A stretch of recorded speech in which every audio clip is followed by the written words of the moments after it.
이제 바울은 편지의 마지막에 이르면서 빌립보 성도들을 부릅니다. 사랑하고 사모하는 나의 형제 자매요. 단순히 형제 자매가 아니라 사모하는 형제 자매, 또 단순히 사모가 아니라 사랑하고 사모한다고 말합니다. 바울이 이렇게 아주 깊고 또 진하게 사랑을 표현하고 나눈 교회는 딱 두 교회밖에 없습니다. 빌립보 교회와 데살로니가 교회입니다. 모두 마케도니아 지역에 있는 교회, 지금의 그리스 지역에 있는 교회들이에요. 이 두 교회에 대한 바울의 애정은 정말 깊었습니다. 이들과의 바울의 관계는 정말 친밀한 사랑의 관계였습니다. 이미 1장에서도 바울은 이렇게 말하죠. 내가 그리스도 예수의 심정으로 여러분 모두를 얼마나 그리워하고 있는지는 하나님께서 증언하여 주십니다. 자, 이런 사랑을 고백하고 보고 싶고 사모하고 그리워하는 빌립보 교회를 가리켜서 바울은 나의 기쁨이요 나의 면류관이라고 말합니다. 면류관은 고대 올림픽 승자에게 내주는 영광스러운 그 월계관을 떠오르게 합니다. 이미 3장에서 바울은 믿음의 삶을 경주에 비유했어요. 그래서 우리가 믿음 생활하는 것은 경주자 달리는 것처럼 그렇게 말씀하죠. 그래서 최후의 마지막 들어온 그 승자의 이름이 불려지고 그 승리의 때 부르심의 상을 받는 그 놀라운 모습을 설명했습니다. 이처럼 승리의 때 바울 자신이 받는 그 면류관이 곧 빌립보 교회라는 것입니다. 사실 바울은 언제나 면류관을 생각하며 그의 모든 사역을 감당했어요. 디모데후서 4장 8절에 이렇게 말씀하죠. 이제는 나를 위하여 의의 면류관이 마련되어 있으므로 의로운 재판장이신 주님께서 그날에 그것을 나에게 주실 것이며. 이 디모데후서 4장의 이 말씀은 디모데가 남긴 서신 중에 가장 순교하기 직전에 기록한 거예요. 그러니까 바울은 지금 자신의 마지막을 보고 있어요. 그런데 그때 뭐라고 말합니까? 나를 위하여 의의 면류관이 예배되었다. 바울은 자신이 최후의 심판 때에 빌립보의 성도들로 인하여 하나님께로부터 받을 그 칭찬과 영광을 바라보았습니다. 지금 현재 바울에게 있어서 빌립보 교회 성도들은 기쁨이 되고, 그리고 마지막 그 종말의 날에는 하나님의 칭찬이 되어서 바울의 면류관이 될 것이라는 거죠. 그러니까 이 빌립보 교회를 향한 바울의 마음이 얼마나 깊고 사랑이 가득했는가 하는 것을 볼 수 있어요. 그런데 이러한 빌립보 교회는 사실 위기 가운데 있었습니다. 두 가지겠죠.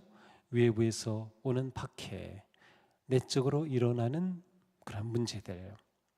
실제로 빌립보 교회는 외부에 적재자들이 많이 있었습니다. 유대주의자들이 그랬고요, 그 도시의 관원들이 그랬고, 심지어 시민들까지도 이 빌립보 교회 성도들을 굉장히 못살게 굴고 핍박하고 있었어요. 바로 이런 상황이었기 때문에 바울은 빌립보 교회에 권면합니다. 주님 안에 굳게 서 계십시오. 주님 안에 굳게 서 계십시오. 1장에서도 바울은 한 정신으로 굳게 서십시오라고 말한 바 있습니다. 비록 핍박 가운데 있지만 복음으로 인해 고난받는 그들을 격려하면서 바울은 굳게 서십시오, 굳게 서십시오라고 말합니다. 우리는 지금 복음에 합당한 삶을 지켜가고 있습니다. 그러니 주님 안에서 굳게 서십시오.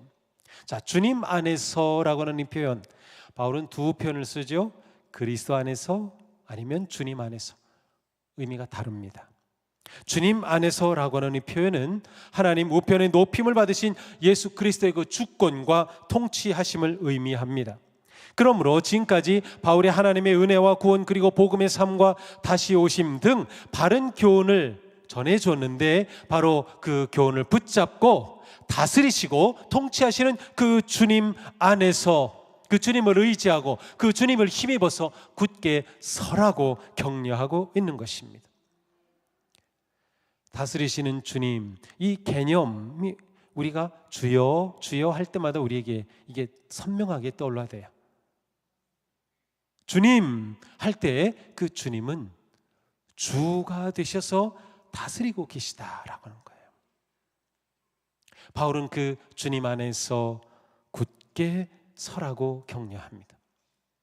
굳게 서는 것, 주님 안에서 굳게 서는 것, 이것은 위기를 만난 모든 성도들에게 가장 중요한 모습입니다. 사탄의 도전과 유혹 앞에서 우리는 굳게 서야 합니다. 삶의 위기와 고난과 역경 속에서도 우리는 굳게 서야 합니다. 견고한 진리의 말씀과 교훈을 붙잡으십시오. 주님의 다스리심에 맡기고 의지하십시오. 서로 신뢰하고 사랑의 마음으로 격려하면서 우리는 우리의 믿음을 굳게 지키고 서야 합니다. 안타깝게도 서지 못하고 넘어지는 분들이 가끔 있어요. 얼마나 가슴 아픈지 모릅니다. 우리가 굳게 서야 한다. 빌보 교회는 외적인 박해만이 아니라 내적인 문제도 있었어요. 그것은 아마도 갈등과 분열이었던 것 같습니다. 이것을 반영하는 것이 2절이에요. 나는 유오디아에게 권면하고 순두계에게도 권면합니다. 주님 안에서 같은 마음을 품으십시오. 자, 바울은 유오디아와 순두계에게 각각 유오디아에게 권면하고 순두계에게도 권면합니다. 두 분 주님 안에서 같은 마음을 품으십시오. 이렇게 말하는 거예요. 지금 바울은 빌립보 교회 안에 있는 이 문제, 정말 건드리기 어려운 이 문제를 지금 드러내고 있는 겁니다. 빌립보 교회 내에 갈등과 분열의 중심에 있는 두 여인의 이름을 언급한 것입니다. 아마도 이 두 여성 지도자는 서로 자기의 주장이 옳다고 굽히지 않은 것 같습니다.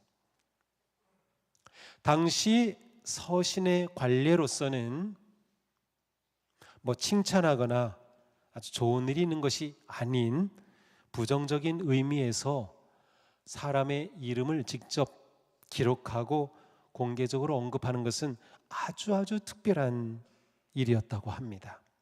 그러니까 바울이 이 빌립보서 안에서 이 두 여인의 이름을 언급한 것은 아주 특별한 것이었어요. 그만큼 바울의 단호한 마음이 여기에 있는 겁니다. 그만큼 바울은 이 문제를 아주 엄중하게 보고 있는 겁니다. 그러면서도 저는 바울은 그만큼 이 두 여인을 또한 신뢰하고 있었다라고 생각이 돼요. 저 자신에게 적용해서 만약 우리 교회 안에 두 분 사이에 엄청난 갈등이 있어요. 다 알아요. 그렇지만 그것을 이름을 대놓고 말하는 것이 너무나도 쉽지 않을 거예요. 그러나 입을 열어서 제가 아무개 권사님, 아무개 집사님 이렇게 말하면서 구체적으로 공개적으로 말을 한다고 하는 것은 그 두 분을 신뢰하지 않고서는 어려울 것 같아요. 바울이 그러한 마음이었을 것 같습니다. 이 편지는 에바브로디도가 빌립보 교회에 전해주었어요. 그러므로 이런 상상을 해봅니다. 에바브로디도가 빌립보에 도착했어요. 빌립보의 성도들이 서로 얘기가 됐겠죠. 야, 에바브로디도 그분이 오셨대. 에바브로디도 좋은 지도자였으니까요. 아, 그래? 그분이 바울이 친필로 보낸 편지도 가지고 오셨대. 와, 그렇구나. 그래서 그들이 함께 모여 예배를 하여, 그때 예배할 때에는 구약의 성경을 읽었을 뿐만 아니라 사도들이 보낸 편지를 예배 시간에 낭독을 합니다. 그 당시에 이렇게 친필로 쓴 이 편지가 귀하니까 그렇게 하고서는 다른 교회에 보내기도 하고요, 아니면 복사, 카피 이렇게 베껴 써서 보내기도 합니다. 그래서 교회들이 서로 돌려가며 읽는 거죠. 사도 바울의 이 귀한 말씀을. 그래서 이 말씀을, 편지를 읽는 겁니다. 그런데 그 자리에는 지금 유오디아도 있고 순두개도 앉아 있는 거예요. 편지 무슨 말인지도 모르고 다 앉아 있는데 그 자리에서 지금 읽고 있어요. 두 여인의 이름이 딱 나오는 거죠. 이 얼마나 중요한, 얼마나 위험한 순간입니까? 바울이 이렇게 한 겁니다. 바울이 부탁하는 것은 간단합니다.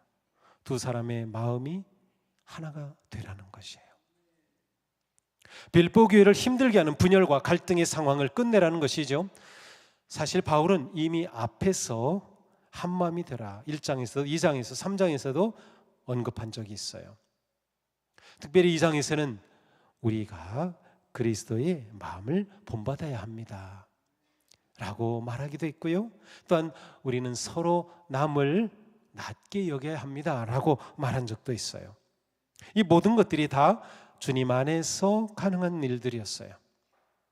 이렇게 가르친 그러한 교훈 아래서 두 여성 지도자에게 한마음이 되십시오라고 말하는 거죠. 동시에 바울은 이 두 사람의 헌신과 열정을 인정해 줍니다. 3절이에요. 나의 진정한 동지여 그대에게도 부탁합니다. 이 여인들을 도와주십시오. 이 여인들은 글레멘드와 그 밖에 나의 동역자들과 더불어 복음을 전하는 일에 나와 함께 애쓴 사람들입니다. 그들의 이름은 생명책에 기록되어 있습니다. 자, 이 두 유오디아와 순두개라고 하는 두 여인은 글레멘드와 함께 바울의 그 복음 사역에 있어서 복음 전하는 일에 함께 애쓴 자들입니다 라고 그들의 그 헌신과 그 삶을 인정해 주고 격려해 주는 것입니다. 그러니 이 두 여인들을 잘 대해야 합니다라는 것이죠. 글레멘드라고 하는 사람은 빌립보의 사람인지 아닌지는 알 수 없어요. 왜냐하면 이 순두개나 유오디아가 빌립보 교회 안에서만이 아니라 바울과 함께 다른 곳에서 동역했던 그러한 일이 가능하기 때문이죠. 바울은 이들의 이름을 언급하면서 굉장히 중요한 말을 해요. 그들의 이름은 생명책에 기록되어 있습니다. 생명책에 기록되어 있습니다 라고 하는 것은 구원의 확실함을 말해주는 거예요. 이분들은 구원받은 분들입니다. 다시 말하면 우리와 같은 형제 자매입니다.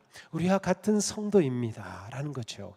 그러니 이 갈등의 문제를 두 분에게 한마음이 되라고 하면서 동시에 빌립보 교회 성도들에게 말하는 것입니다. 우리가 누구인지 기억하십시오. 우리가 구원받은 자들입니다. 구원받은 자들이라면 구원받은 자들답게 주님 안에서 한마음이 되어야 합니다 라는 것이죠. 이렇게 바울은 빌립보 교회 안에 있는 이 심각한 문제를 풀어갔습니다. 지금은 우리가 그 어느 때보다도 그리스도의 마음으로 한마음이 되어 복음에 합당한 삶을 살기에 힘쓰며 거짓과 사탄의 공격을 대적하고 나아가야 할 때입니다. 그리스도의 몸인 교회는 복음으로 하나가 될 때 세상에 소망을 주며 구원의 빛을 비출 수가 있습니다. 복음으로 하나가 되어야 합니다. 우리가 그렇게 되어야 하고요. 교회들이 그렇게 되어야 돼요.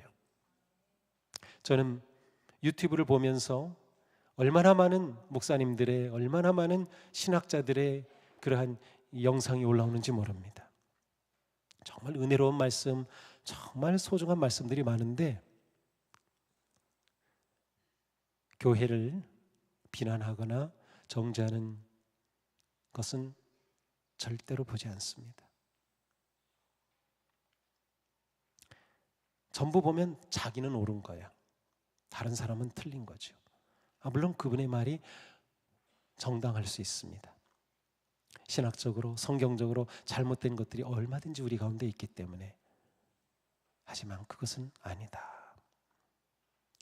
한국 교회가 지금 갈갈이 너무나도 찢어져 있어요.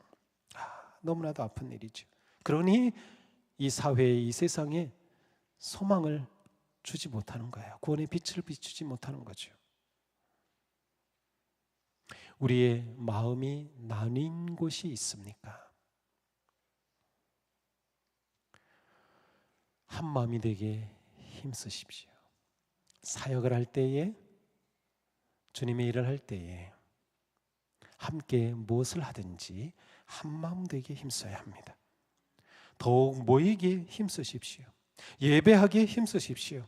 우리는 복음으로 하나가 되어 사랑과 섬김으로 세상의 어두운 곳곳에 그리스도의 생명과 사랑을 나누고 흘려보내기 위해 하나가 되어야 하는 것입니다. 또한 우리는 하나됨을 잘 지켜가야 합니다. 우리는 누구나 그리스도 안에서 구원받은 복된 성도들이기 때문이죠. 우리는 그리스도의 한 몸을 이루는 교회이기 때문이에요. 빌립보 교회의 하나됨을 촉구한 바울은 말합니다. 주님 안에서 항상 기뻐하십시오. 다시 말합니다. 기뻐하십시오. 바울이 생각할 때에 기뻐하십시오 한 번 써가지고는 부족했어요. 다시 말합니다. 수고롭게 쓰면서 기뻐하십시오 라고 말하고 있어요. 아마도 지금 빌립보 교회는 외적인 핍박과 내적인 분쟁으로 우울하고 불안한 그러한 상황에 빠져 있는지 모릅니다. 그래서 바울이 생각할 때 이들에게 기쁨을 다시금 불러일으켜야 하고 그리스도 안에서 누리는 이 기쁨을 다시금 회복시켜야 하겠다는 그러한 마음이 들어온 것이죠. 그래서 바울은 그들을 그렇게 격려하는 것이에요. 여러분이 놓친 것이 있습니다. 기쁨이 아닙니까? 라고 말하는 것이에요. 사실 빌립보서에서 기쁨이라고 하는 단어는 가장 많이 반복되는 단어입니다. 최소 16번 이상 나오고 있어요.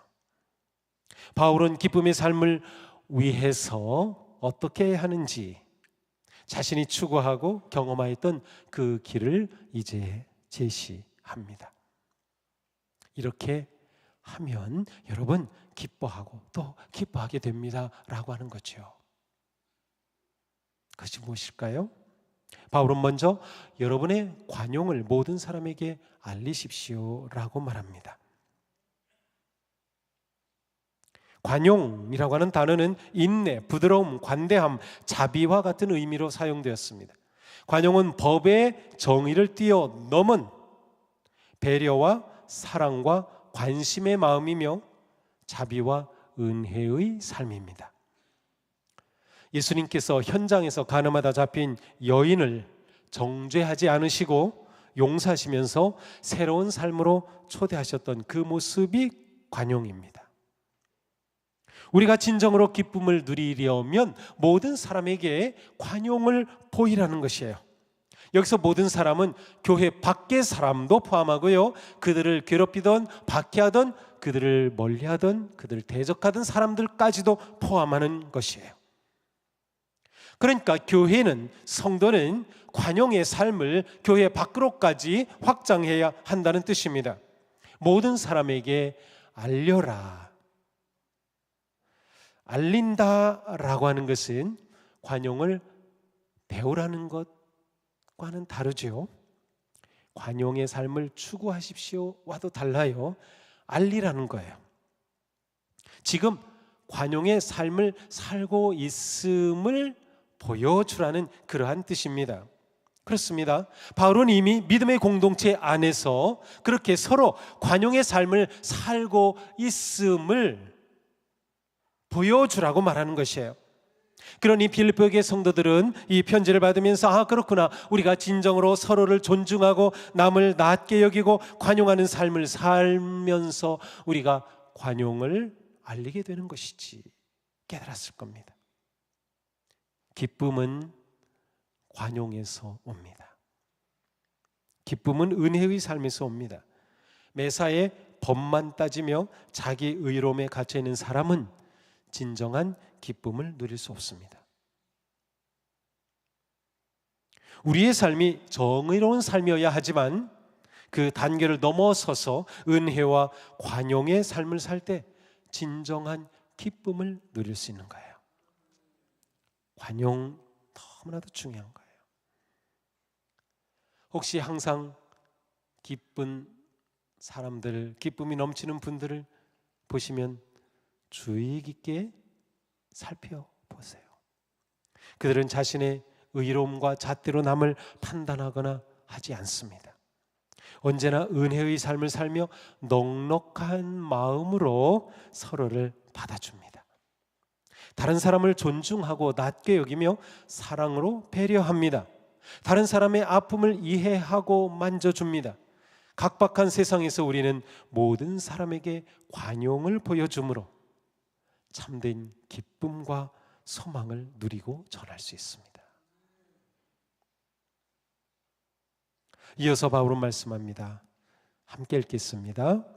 아무것도 염려하지 말고 모든 일을 오직 기도와 간구로 하고 여러분이 바라는 것을 감사하는 마음으로 하나님께 아뢰십시오. 그리하면 사람의 헤아림을 뛰어넘는 하나님의 평화가 여러분의 마음과 생각을 그리스도 예수 안에서 지켜줄 것입니다. 아멘. 이번 주 암송 구절이기도 하죠. 염려와 기쁨은 상극이에요. 염려와 기쁨은 공존할 수 없습니다. 그러니 사도 바울은 기쁨의 삶을 위한 두 번째 처방이 뭡니까? 염려를 버리라는 거예요. 염려하지 말라. 요즘 많은 사람들이 염려 중독에 걸려 있습니다. 하루도 염려하지 않고 살아갈 수는 없을까요? 염려하지 말라 이렇게 말한 것은 빌립보 교회가 여러 가지 일로 염려하고 있음을 전제로 합니다. 염려할 상황인 것이에요. 그러므로 염려할 수밖에 없는 상황임에도 불구하고 염려하지 말라라고 말씀하는 겁니다. 염려는 기쁨을 허무는 벌레와 같습니다. 염려 벌레를 그대로 내버려 두면 어느새 기쁨은 벌레가 먹은 그 틈새로 다 새어나갑니다. 우리가 염려를 다루지 않고서 기쁨의 삶을 살 수 없어요. 예수님은 씨 뿌리는 사람의 비유를 설명하면서 세상에 염려와 재물의 유혹과 그 밖의 모든 일에 욕심이 들어와 말씀을 막아 열매를 맺지 못한다고 하셨습니다. 염려는 우리의 삶에 들어와 기쁨의 열매를 맺지 못하게 합니다. 바울 자신도 사실은 많은 박해와 위기와 고난 중에 있었어요. 빌립보서를 쓸 때에도 그는 옥중에 있었어요. 그런데 그는 오히려 빌립보 교회의 성도들을 격려하면서 염려하지 마십시오 라고 말하는 것입니다. 아무것도 염려하지 마십시오. 단지 괜찮아질 것이라는 뜻일까요? 모든 일이 해결되고 좋아질 것이라는 의미일까요? 그러한 긍정의 심리학이 아닙니다. 오히려 바울의 격려는 우리가 할 수 없기에 온전히 하나님을 의지하고 하나님께 아뢰므로써 염려를 탈출할 수 있음을 말씀하는 거예요. 잘 들으세요. 바울의 격려는 우리가 할 수 없기에 우리 스스로가 그런 것들을 없애거나 좋은 상황으로 만드는 것이 어렵기에 온전히 하나님을 의지하고 하나님께 아뢰므로써 염려를 탈출할 수 있음을 보여줍니다. 예수님은 말씀하셨어요. 염려하여 이르기를 무엇을 먹을까? 무엇을 마실까? 무엇을 입을까? 하지 말라. 이는 다 이방인들이 구하는 것이라 너희 하늘아버지께서 이 모든 것이 너희에게 있어야 할 줄을 아시느니라. 그런즉 너희는 먼저 그의 나라와 의를 구하라. 그리하면 이 모든 것을 너희에게 더하시리라. 그러므로 내일 일을 위하여 염려하지 말라. 내일 일은 내일이 염려할 것이요 한날의 괴로움은 그날로 족하니라. 예수님도 염려하지 말라고 하시잖아요. 염려하지 말라. 왜? 하나님이 다 알고 계시다는 거예요. 우리가 할 수 없기에 하나님을 의지하는 것입니다. 우리는 하나님을 의지함으로 염려를 날려버릴 수 있어요. 하나님을 의지하는 우리는 하나님께 구할 수 있어요. 바울은 염려하지 말고 어떻게 해요? 모든 일을 오직 기도와 간구로 여러분이 바라는 것을 감사함으로 하나님께 아뢰라고 말씀합니다. 기쁨의 삶을 원하십니까? 그러면 자신을 염려케 하고 괴롭히는 모든 것을 하나님의 손에 맡기십시오. 구체적으로 주님께 간구하십시오. 간구는 구체적으로 기도하는 것을 말합니다. 기도와 간구로라고 했죠. 기도는 일반적으로 구하는 모든 것이에요. 간구는 구체적으로 기도 제목이 정확하고 구체적으로 세세하게 구하는 것을 말해요. 하나님이 응답하실 수 없는 큰 문제 없습니다. 하나님이 뭐 그런 것도 구해라고 무시하실 작은 문제도 없습니다. 하나님은 사람의 헤아림을 뛰어넘어 일하시는 분입니다. 그러니 모든 일을 주님께 맡기며 감사함으로 기도하십시오. 기쁨이 찾아올 것입니다. 기쁨의 삶을 위한 바울의 거룩한 처방입니다. 염려를 버리십시오. 어떻게 버리라고요? 감사함으로 기도와 간구로 하나님을 의지함으로. 그렇게 의지하면 무슨 일이 일어난다고요? 하나님의 평화가 우리의 마음과 생각을 지켜주신다. 지켜주신다라고 하는 이 단어는 강력한 무적의 군대가 방위하고 보호하여 준다라는 뜻입니다. 무엇을 지켜주십니까? 마음과 생각입니다. 여기서 마음과 생각이라고 하는 이 단어는 인간의 생각과 감정과 정서적인 그 근원을 말하는 것이에요. 그러니까 우리의 염려와 기쁨, 두려움, 평화, 원망, 감사의 모든 것들이 이 마음과 생각으로부터 나오는 것이에요. 하나님께서 강력한 군대와 같은 능력으로 기도하는 성도의 마음과 생각 중심을 평화로 지켜주십니다. 이것이 기쁨으로 가는 사도 바울의 처방전입니다. 여기서 우린 잠시 5절로 되돌아가 보겠어요. 여기에 너무도 중요한 말씀이 있어요. 주님께서 가까이 오셨습니다. 이 구절은 앞에 주신 말씀 그리고 그 구절 뒤에 있는 모든 말씀의 기준이 됩니다. 근거가 됩니다. 이유가 되는 것이에요. 기뻐하라, 관용하라, 염려하지 말라, 모든 일에 기도하고 간구하라는 권고의 배경에는 주님께서 가까이 오셨다는 확신이 있었습니다.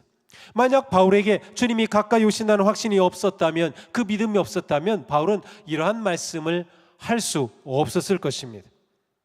바울에게 주님이 가까이 오신다고 하는 것은 악의 세력을 무너뜨린 그리스도의 최후의 승리와 영광을 의미하는 것입니다. 바울은 바로 그것을 바라보고 있었던 것이죠. 그러니 우리도 주님이 다시 오신다는 그 믿음을 가지고 그 확신 위에 설 때 어떤 위기와 고난과 어려움 중에도 기쁨의 삶, 관용의 삶, 평화의 삶, 기도의 삶을 살아갈 수 있는 겁니다. 너무나도 힘든가요? 너무나도 염려가 밀려오나요? 내가 무엇을 믿고 있습니까? 주님의 오심을 믿고 있습니까? 주님의 함께하심을 신뢰하고 있습니까?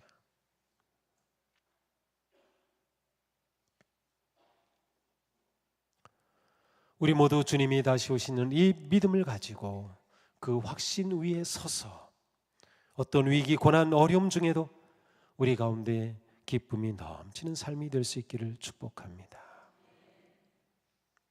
이제 바울은 기쁨의 삶을 가능하게 하는 평화의 하나님이 함께 하시는 성도의 경건한 삶 두 가지를 말씀합니다. 자, 평화의 하나님이 우리의 마음과 생각을 지켜주셔요. 그렇다고 하면 우리는 이 두 가지를 통해서 그 평화를 이뤄가는 거예요.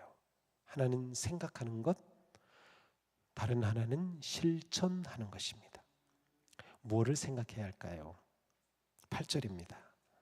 형제자매 여러분, 무엇이든지 참된 것과 경건한 것과 옳은 것과 순결한 것과 사랑스러운 것과 명예로운 것과 덕이 되고 칭찬할 만한 것이면 이 모든 것을 생각하십시오. 자, 여기에서 언급하고는 이 덕목들은 그 당시 그레코 로만 세계가 중요시했던 윤리적인 가치들입니다. 그러니까 그 당시 사회에서 이건 정말 중요하다라고 여겼던 가치들이에요. 참된 것, 경건한 것, 옳은 것, 순결한 것, 사랑스러운 것, 명예로운 것, 이런 것들. 이런 것들을 생각하라. 무엇을 생각하느냐가 그 사람의 됨됨이를 형성합니다. 고상하고 경건한 것을 생각하는 사람은 고상한 인격을 형성합니다. 의롭고 순결한 것을 생각하는 사람은 정의로운 인격을 형성합니다. 사도 바울은 하나님을 아는 지식을 가로막는 모든 교만을 쳐부수고 모든 생각을 사로잡아 그리스도께 복종시키라고 했어요. 생각을 사로잡아라. 왜 그렇습니까? 생각의 힘 혹은 생각하는 힘은 너무나도 놀랍기 때문입니다. 생각의 힘은 엄청납니다. 책을 읽어라, 책을 읽어라. 왜 그렇습니까? 생각의 힘 때문이에요. 그런데 바울은 이러한 것들, 이 가치 있는 덕목들을 행하라 해야 할 텐데 생각하라라고 한 것이에요. 자, 이러한 덕목들은 그 당시 세상에서 추구하던 윤리적 가치와 관련된 것이죠. 그렇다면 바울은 이 세상적 덕목에 대해서도 긍정적으로 받아들이고 있음을 알 수 있어요. 그러나 궁극적인 그리스도인이 추구하는 것은 세상의 덕목이 아닙니다.